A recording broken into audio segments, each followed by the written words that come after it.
नमस्कार, आप देख रहे हैं ए टू मैक्स। मैं हूं आबिद राज। डॉक्टर सेगमेंट में इस वक्त हम आए हुए हैं देवरिया।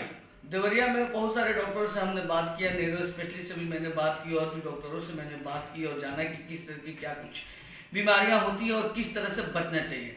इसी क्रम में हम अभी आए हुए हैं मिलने के लिए डॉक्टर मनीषा श्रीवास्तव जी से। ये गायनों की डॉक्टर हैं और औरतों में जैसे प्रेगनेंसी में और भी बहुत सारी क्या क्या औरतों में जो बीमारियां होती है, प्रॉब्लम होती है, उसको कैसे सॉर्ट आउट हो, कैसे बचना चाहिए, गर्भवती महिलाओं को शुरू में कैसे बचना चाहिए ताकि बच्चे जो है अच्छे से वो इशू हो सके। तो हम बात करते हैं डॉक्टर मनीषा श्रीवास्तव से। मनीषा श्रीवास्तव जी, मेरे चैनल में आपका बहुत बहुत स्वागत है। Thank you. अब मनीषा जी, एक बात बताइए कि अमूमन ये देखा जाता है कि जो गर्भवती महिलाएं होती हैं उनको विटामिन की कमी होती है, खून की कमी होती है, ऐसा क्यों? बिल्कुल, जैसे औरतें जो है अपने से पहले सब पूरी फैमिली का ख्याल रखती हैं अपने आप को छोड़ के, वो एक सबसे बड़ा कारण है। दूसरी चीज़ जो हर महीने माहवारी आती है जिसमें ब्लीडिंग की प्रॉब्लम ज़्यादा है और कई बच्चे, 2 से अधिक बच्चे हैं औरतों के, तो उनमें ये एनीमिया जिसको हम कहते हैं उसकी प्रॉब्लम रहती है। लेकिन अगर समय से डॉक्टर के पास दिखाया जाए और जांच की जाए और एनीमिया के लक्षण अगर उन्हें आते हैं जैसे चक्कर आना, कमज़ोरी, घबराहट, नींद नहीं आना और पैरों में, शरीर में दर्द बना रहना, तो ये लक्षण होते हैं जिनकी वजह से एनीमिया जो है ये और बढ़ता है और समय से दिखाने पर, सही दवा चलने पर ये पूरी तरीके से ठीक भी हो जाता है। और कैसे महिलाओं को बचना चाहिए? ये बहुत अच्छा क्वेश्चन किया आपने, सवाल किया आपने। इसमें से एक ल्यूकोरिया की बीमारी कही जाती है जिसे हम साइंटिफिक मेडिकल टर्म में पीआईडी कहते हैं, पेल्विक इन्फ्लेमेटरी डिजीज़।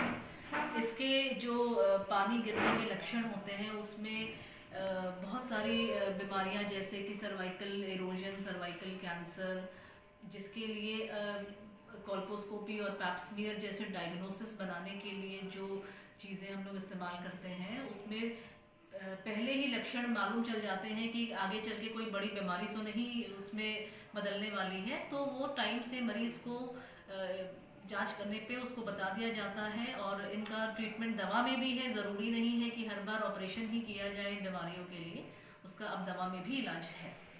और मैडम, कमर के दर्द देखा जाता है कि जो औरतें जो होती हैं, अगर किसी औरत 2-3 बच्चे किसी को हो गए, उनके कमर के दर्द का बहुत ज़्यादा प्रॉब्लम होता है, ऐसा क्यों? इसीलिए ऐसा इसलिए होता है, इसको हम ऑस्टियोपीनिया बोलते हैं। औरतों में जो हड्डियां कमज़ोर होती हैं, जिसमें हड्डियों में से कैल्शियम की मात्रा कम हो जाती है, क्योंकि औरतों में एक हार्मोन होता है ईस्ट्रोजन जो समय के साथ धीरे धीरे शरीर में कम होता है और उसकी कमी से हड्डियों में कैल्शियम की जो अमाउंट होता है वो कम होने लग जाता है। उसकी वजह से कमर में दर्द, रीढ़ की हड्डी में परेशानी, पैरों में दर्द, झुंझुनाहट, ये सब चीज़ें होती हैं। तो कैल्शियम समय पे लेने पे और दूध वगैरह जिनमें कैल्शियम की मात्रा ज़्यादा है जिन खाने में, वो खाने से ये सब चीज़ें ठीक भी हो जाती हैं। गर्भवती महिलाओं को कैसे बचना चाहिए, क्या कुछ करना चाहिए, उनके लिए क्या कुछ आप कहना चाहिए? मैं ये कहना चाहूँगी कि गर्भवती महिलाओं को सबसे पहले ध्यान अपना रखना चाहिए। टाइम समय पे पूरा डाइट लेना, पूरा एक नॉर्मल मील लेना और उसके बाद समय पे डॉक्टर के पास विजिट करना, जिसकी वजह से कई सारी बीमारियों के लक्षण जो औरतें झेलती हैं और आखिरी में जाके फिर उन्हें ब्लड ट्रांसफ्यूजन की भी आवश्यकता पड़ती है, ये चीज़ें नहीं होंगी अगर वो टाइमली डॉक्टर के पास विजिट, एएनसी विजिट जिसको हम कहते हैं, जो हर महीने एक एएनसी विजिट होनी चाहिए। और सरकारी सेंटरों पर भी जो है आयरन कैल्शियम की दवाइयाँ उपलब्ध रहती हैं, सरकार फ्री में उसको अवेलेबल कराती है, टिटनेस की वैक्सीन है, ये सब चीज़ें हैं। तो ये समय से लेने पे ये प्रॉब्लम्स सॉल्व हो जाती हैं। तो बच्चे, गर्भवती महिलाओं को जब 3 मंथ हो जाते हैं तो बच्चे के लिए कौन सा पौष्टिक आहार लेना चाहिए और खुद के लिए कौन सा लेना चाहिए?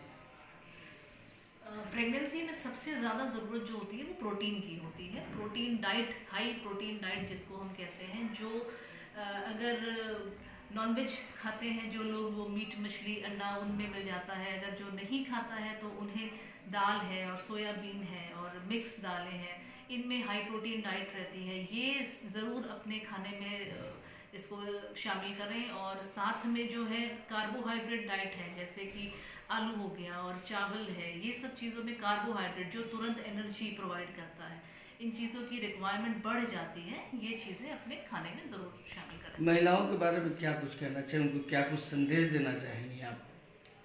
मैं बस ये कहना चाहूँगी कि महिलाएं जब फिजिकली फिट रहती हैं तभी पूरे परिवार को वो फिट रख पाती हैं।